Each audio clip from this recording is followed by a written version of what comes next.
বন্ধুরা, কেমন আছো? এখন আবার দ্বিতীয় সতীপীঠে আজকে চলে এলাম। আজকে এখন আমি দাঁড়িয়ে আছি এখন সাঁইথিয়ায়। এই সাঁইথিয়াতে দেখতে পাচ্ছ পিছনে মা নন্দিকেশ্বরী। এখানে কথিত আছে যে মায়ের সতীর লেফট ক্ল্যাভিকল কণ্ঠহার এখানে পড়েছিল। তো এখানে মা শিলাখণ্ডেই পূজিতা হন।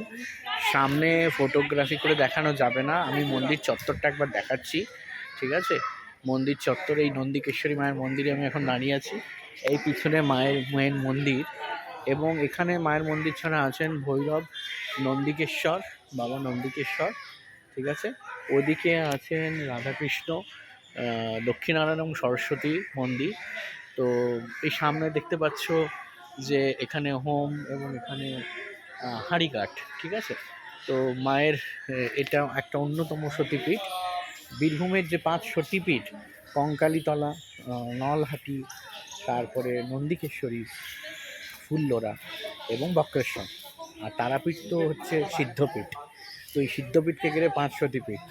তো এই আপাতত আমি নন্দিকেশ্বরী সাঁইথিয়া থেকে এই ব্লগটা করলাম, ছোট্ট ব্লগ। তো তোমরা যদি এই চত্বরে আসো তো অবশ্যই কিন্তু এখানে ঘুরে যেও।